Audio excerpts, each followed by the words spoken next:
ChatGPT, relate ACM to the episode Star Trek Deep Space Nine, Hard Time. Hard Time through the lens of A Course in Miracles. ACM. Star Trek Deep Space Nine episode. Hard Time is one of the most psychologically intense and spiritually profound episodes in all of Star Trek.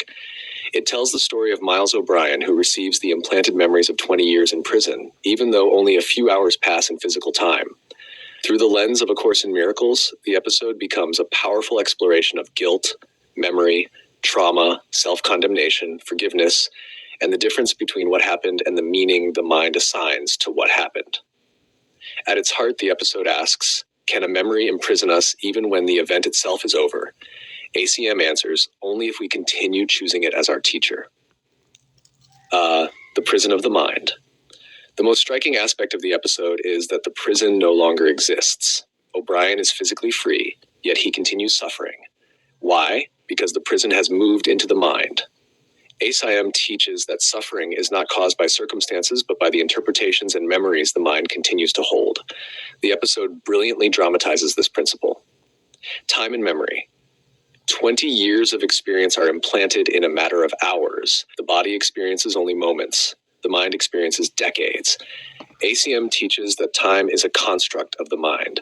The episode demonstrates how powerfully the mind can create an experience of reality regardless of physical circumstances. Guilt as self-punishment.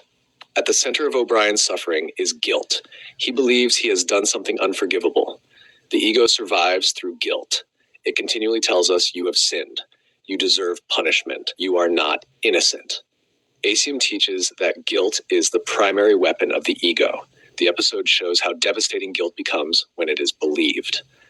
The ego's courtroom. O'Brien becomes his own judge, his own prosecutor, his own jailer.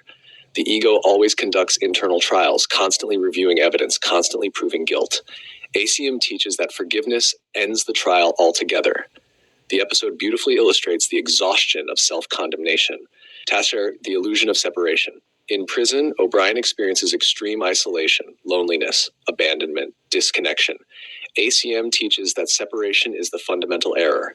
The episode shows the psychological consequences of believing oneself cut off from others. Healing begins only when connection is restored.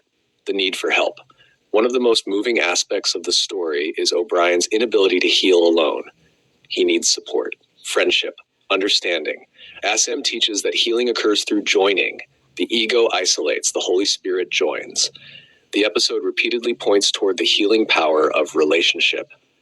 Innocence beneath the story. The implanted memories feel real. The guilt feels real. The pain feels real. Yet ACIM continually asks, what is true beneath the story? The Holy Spirit looks beyond the narrative and sees innocence. The episode's healing begins when O'Brien becomes willing to see himself differently. Forgiveness. The real prison is not the memory. The real prison is the judgment attached to the memory. ACM teaches that forgiveness does not erase experiences. It removes the interpretation of guilt. The episode beautifully illustrates this distinction. The holy instant. For much of the story, O'Brien is trapped in the past. The implanted memories dominate the present. ACM teaches that healing occurs in the holy instant, where the past loses its authority. The episode points toward this release.